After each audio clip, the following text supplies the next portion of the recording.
Standing tall on Pad B at Launch Complex 1 is our 60th Electron rocket, ready to go to space for an Earth imaging mission for BlackSky. It's a beautiful afternoon to launch with the countdown to liftoff scheduled for 12:17 local time or 23:17 UTC. My name is Sam Peters, and with me is Hannah Jury from our Electron project engineering team. We'll be taking you through today's mission to space, set to launch in just over 16 minutes from now. Thank you, Sam. It certainly is a stellar afternoon to go to space. Today's mission for BlackSky is headed to a 470-kilometre circular low Earth orbit with Gen 3. Gen 3 is the first of a new series of BlackSky spacecraft that will join their constellation of Earth imaging satellites already on orbit. We started launching for BlackSky all the way back in 2019 when Electron launches were still in their single digits. Our mission today is called Fasten Your Space Belts, and it's the first of multiple dedicated missions on Electron that are lined up for BlackSky's constellation. Constellation building requires flexibility and control over how, when, and where your satellites are deployed, and that's a service we're glad to be providing for our customer today. For more about their mission, here's a video from BlackSky. In today's dynamic world, change is constant. National security situations can turn critical in an instant. Decisions can't wait. Minutes matter. Since 2014, BlackSky has delivered the power of foresight, the superpower needed to stay one step ahead of change. But the game is changing, and so is BlackSky. As we enter a new era in space-based intelligence, meet Gen 3, BlackSky's first very high-resolution satellite. Built on proven processes and agile small-sat development, Gen 3's enhanced image quality allows you to classify vehicles, aircraft, and vessels in greater detail. Shortwave infrared imaging breaks through smoke and haze. Targets are revisited every hour, and accelerated communications enable last-minute tasking for the highest priority missions. When you're up against rapidly changing situations on land, sea, or in the air, you need the intelligence that helps you act not just fast, but first. The next generation of space-based intelligence starts here. So fasten your space belts. Welcome to the era of Gen 3.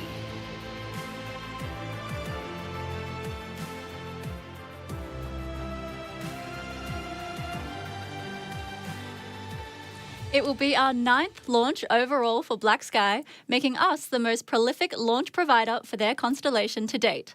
BlackSky is one of our earliest and longest-standing mission partners, and it's great to be back on the pad with them once again to advance and expand their constellation. Now, if you've seen enough Electron launches before, you might have noticed that the nose cone for today's mission is looking a little bit longer than it usually does.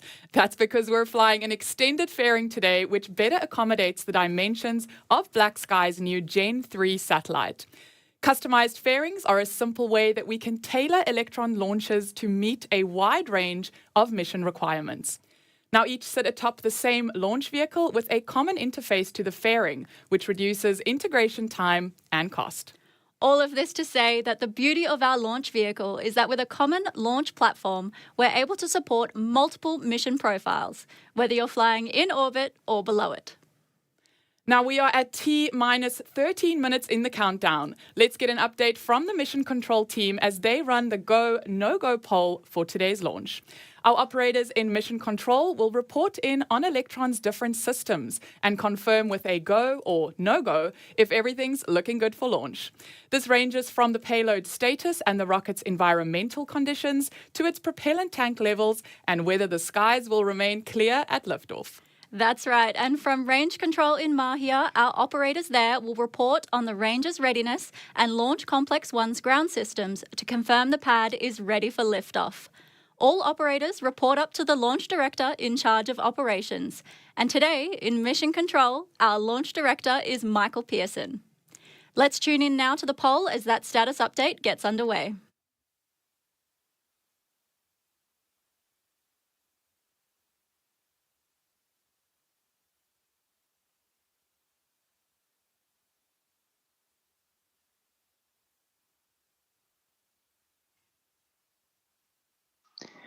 And LD to all stations on mission, proceeding with the go, no-go sequence.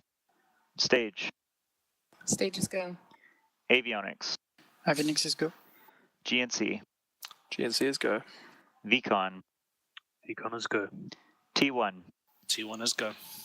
GC. GC is go. PLS. PLS is go. RSO. RSO is go. MET. MET is go. MM. MM is go. And LD sub. LD sub is go. Okay, all stations, that concludes the go, no-go sequence. We are T-minus 11 minutes, 15 seconds and counting. We are go for terminal count auto sequence at T-minus 10 minutes. From this time, the 3-word hold procedure is in effect.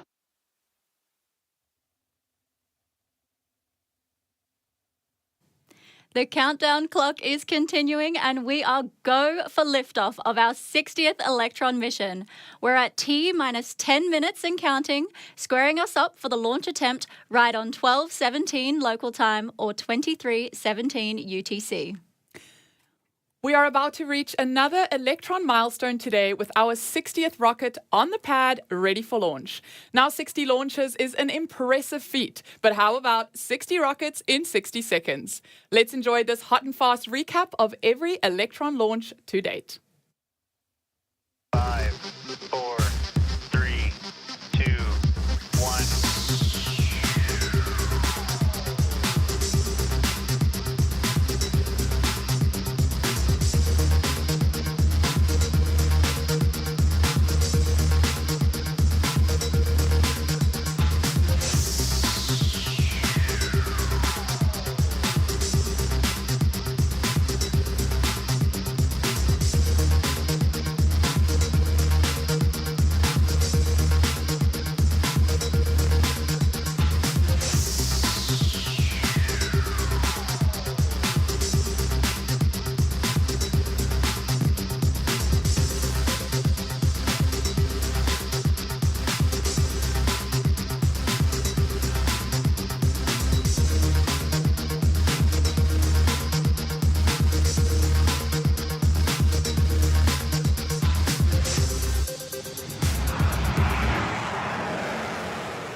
Now, every year since Electron's first mission, we have beaten our own record number of launches from the year before. So you already know that 2025 is gearing up to be another exciting year of even more Electron launches. Now, one of the foundations to our success and a critical element in the ramp up in Electron's launch cadence is having our very own launch site to fly from. Launch Complex 1 opened as the world's first private orbital launch site and has been the primary launch site for Electron ever since. Having our own launch site means we're always free of traffic jams. With 2 launch pads to cycle between, a 24/7 launch operations team, and rockets always ready to go, Launch Complex 1 helps keep access to space open for the satellites that need to get there. Earlier this week, we caught up with our Director of Test and Launch Operations and today's Launch Director, Michael Pearson.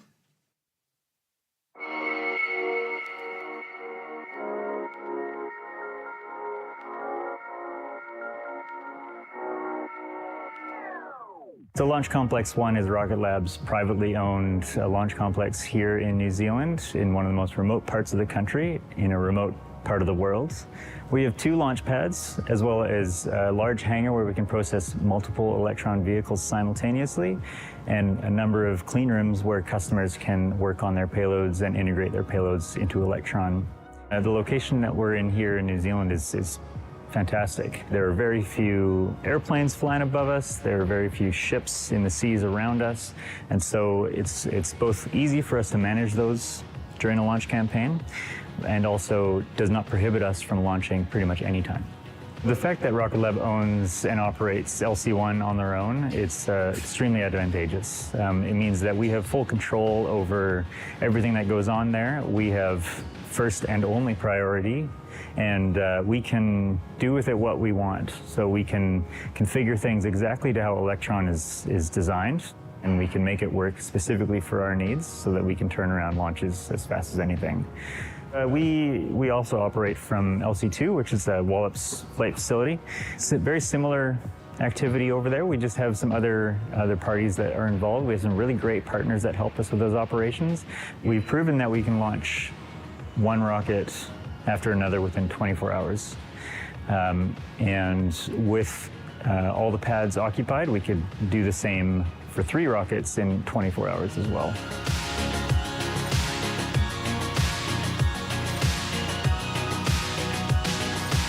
So as the launch rate picks up around the world from all providers, it prohibits flexibility in a lot of cases. So if you are operating from a pad at federal launch sites and another organization is also operating and they have an issue on their vehicle and they have to delay a day, that may affect your opportunities to launch or other parties' opportunities to launch. And it's this cumulative effect that means that everyone's sort of impacted by everyone else.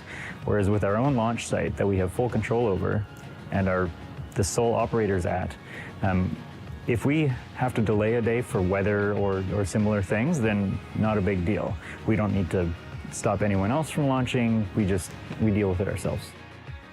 When we did our first Electron launch from LC-1, it was not only an accomplishment for Electron as a vehicle, but also the fact that we were the first in the world to have a private orbital launch site.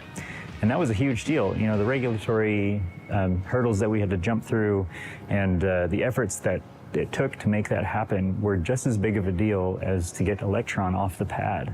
And so that was a huge accomplishment, an exciting accomplishment, and we've just leveraged that since then. And, you know, as I've said, added another pad and made it just more and more easy for us to do it. And it's just so liberating to have the freedom to operate from there. So it's the most beautiful launch pad in the world, without a doubt.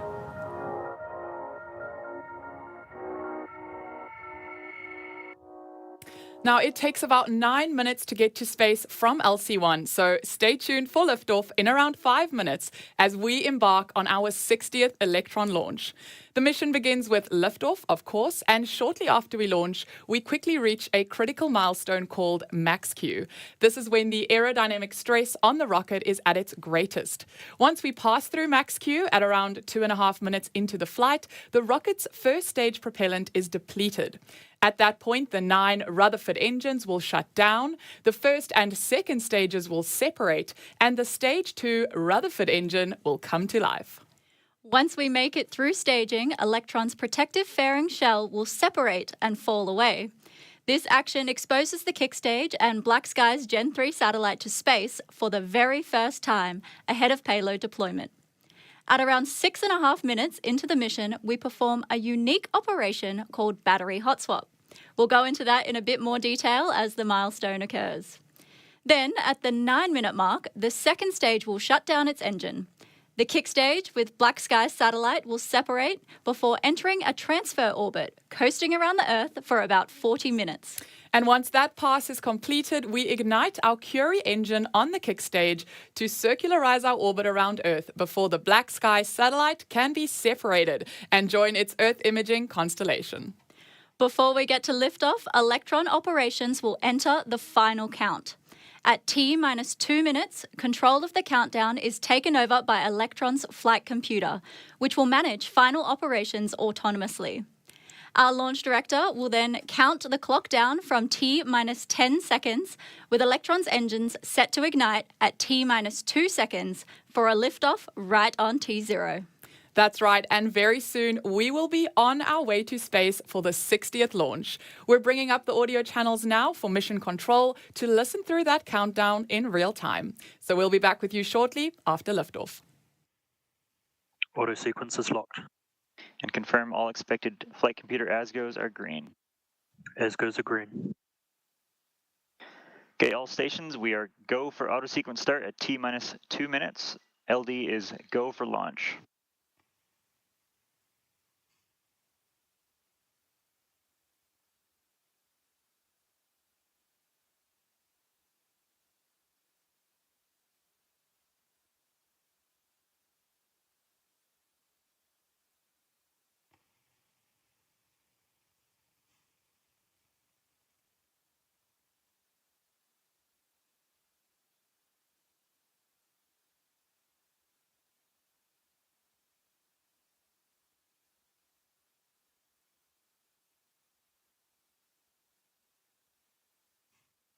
The vehicle is fully on inter power. FTS is green and enable for flight.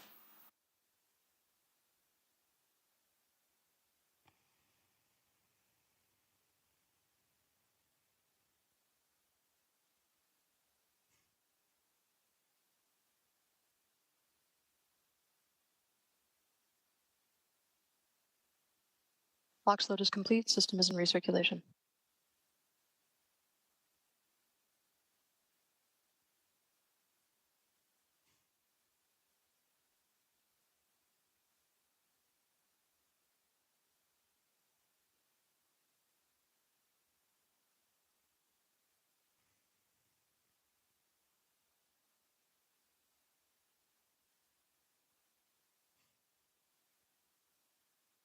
Anti-geyser rain is disabled.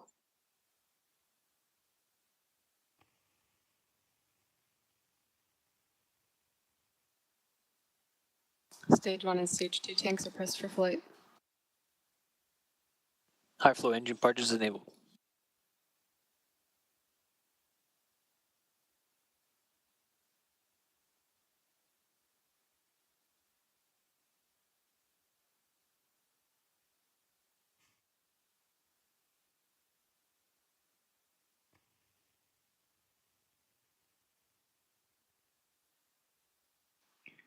T minus 20 seconds and counting.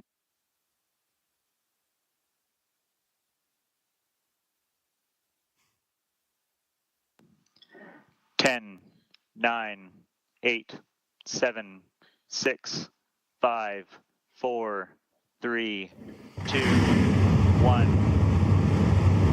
Liftoff.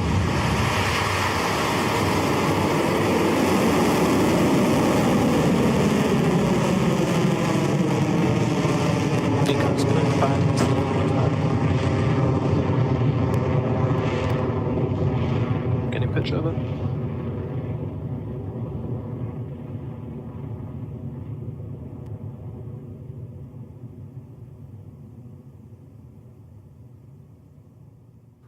Stage 1 propulsion nominal.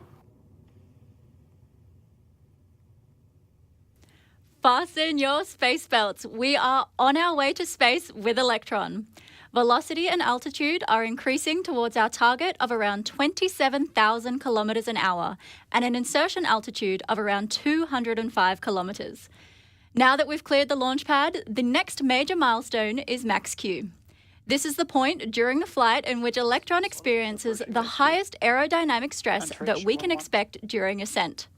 Now, let's listen into mission control for that crucial call.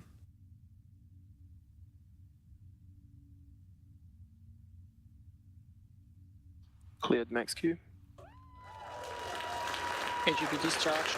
There goes Electron sailing cleanly through max Q and carrying onwards to space. You gotta love a daytime launch. We are getting some beautiful views from the onboard cameras back at Earth right now.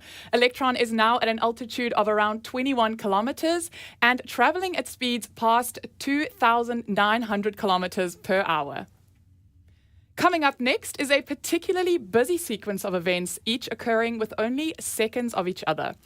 Electron will first perform main engine cutoff, what we call MECO, which will shut down the Stage 1 Rutherford engines. That's followed by stage separation and then ignition of its space-optimized Rutherford engine to carry on with the mission. You can watch it all unfold across these camera views shortly. Stage 1 propulsion holding nominal. Stand by for MECO in 30 seconds.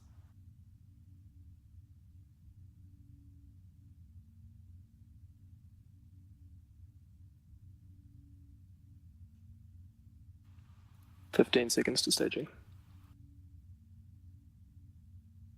Entered burnout detect mode.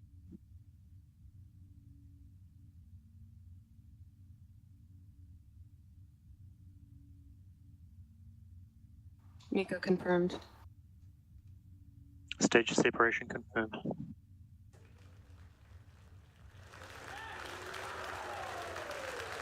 Stage 2 ignition confirmed.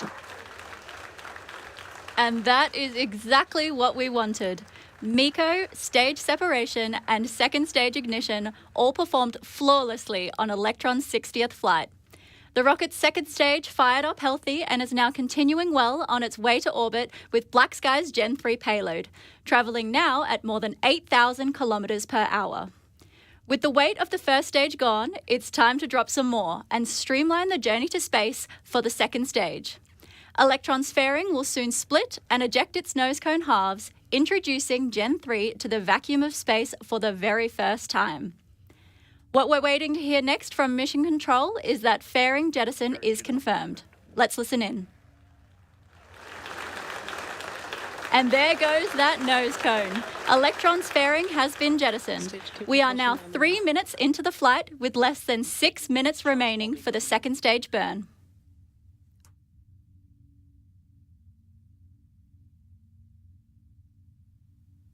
Guidance is nominal.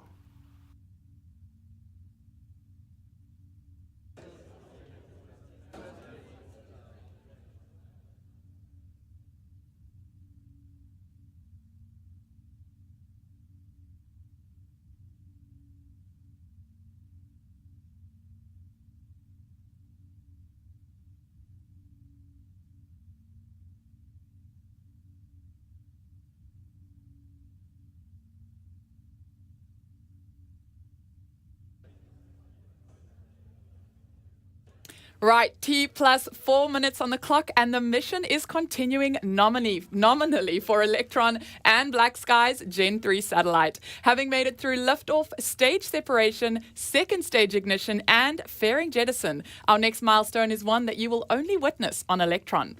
Our rocket's 3D printed engines are electrically powered by batteries, but the energy needing to keep the rocket going into space means that those batteries can drain within minutes. To keep the mission moving along, Electron's flight computer instructs the second stage to switch the engine's power source to its next battery pack, and it's a move we call the battery hot swap.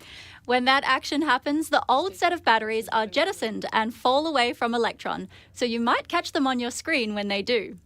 Otherwise, the comms call to confirm battery hot swap was successful should be coming up shortly from Mission Control.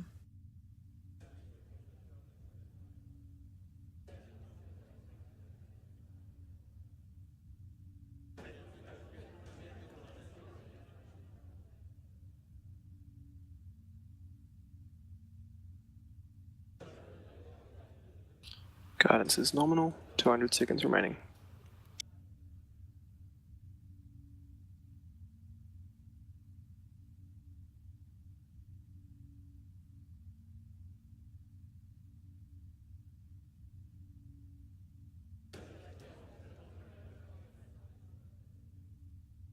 HUB discharge holding nominal, approaching up thrust in 30 seconds.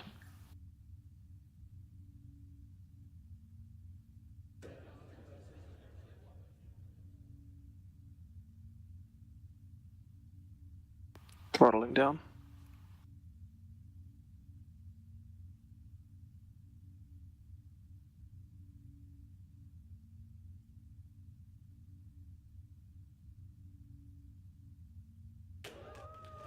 Battery jettison confirmed. Confirmed contract successful. Electron has successfully completed its battery hot swap on the second stage. We're now 6 minutes into the flight at an altitude of 204 kilometres. We've passed most key milestones for this launch, with only a few more to go, including second engine cutoff. At SECO, the Rutherford engine will throttle down and then stop in preparation for kick stage separation. This marks the end of the first phase of the mission, which is expected at around 9 minutes into the flight.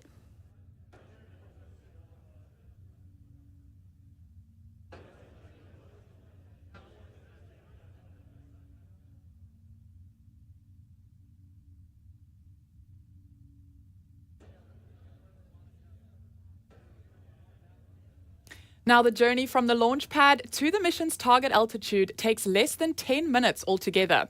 Now, at T plus 7 minutes since launch, that means we only have a couple more minutes to go until Electron concludes this first phase of the mission. Our speed is at more than 19,000 kilometers an hour, so not much more to go now until we reach that optimal insertion speed of around 27,000 kilometers an hour.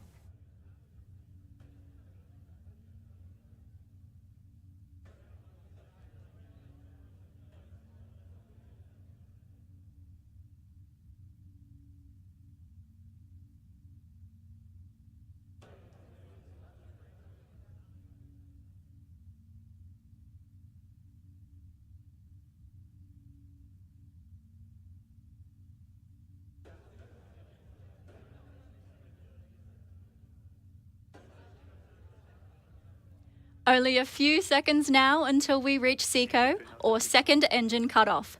This is the moment when Electron's second stage Rutherford engine shuts down ahead of stage separation, with the kick stage carrying BlackSky's Gen 3 payload. Standing by with mission control for that call.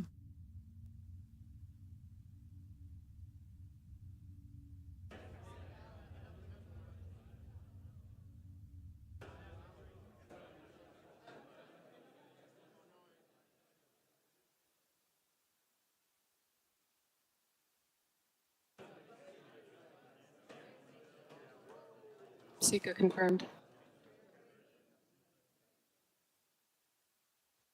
Stage separation confirmed. Nominal transfer orbit achieved. Beautiful. A clean engine shutdown for Electron and a smooth separation for the kick stage with BlackSky's Gen 3 satellite. Great work so far by today's mission operators, and now it is on to the next phase of the mission to place Gen 3 on orbit with its constellation.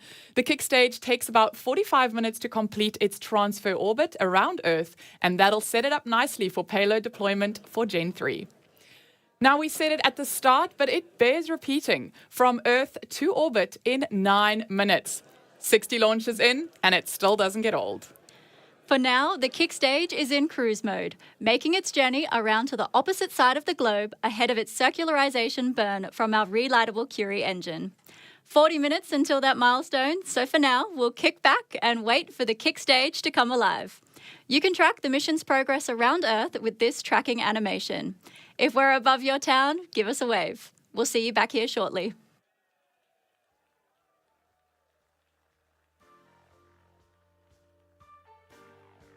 Expected AOS littles at 1:02 p.m.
Welcome back. Our 60th Electron mission called Fasten Your Space Belts launched from Launch Complex 1 just 53 minutes ago, carrying a single Gen 3 satellite for BlackSky to add to its constellation of Earth imaging sats. But now it is time to unbuckle and get ready for payload deployment, because we are just a few minutes away from completing Electron's final actions that will place Gen 3 on orbit and complete our mission. Over the past 40 minutes or so, Gen 3 has been coasting around Earth attached to Electron's kick stage. And just moments ago, the 3D printed Curie engine ignited to start our final circularization burn that sets up payload deployment. Curie is our tiny engine we've designed and manufactured for in-space propulsion. It allows us to adjust orbits and make the changes needed to ensure satellites are delivered exactly where they need to go, which is exactly what you need when you're building out a constellation. Engine shut.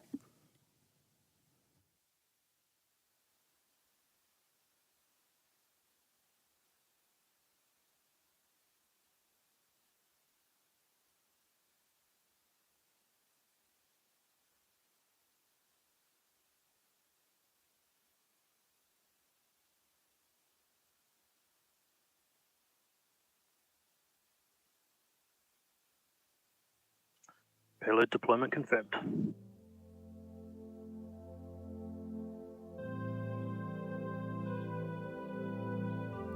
And welcome to Space Gen 3. That's payload deployment confirmed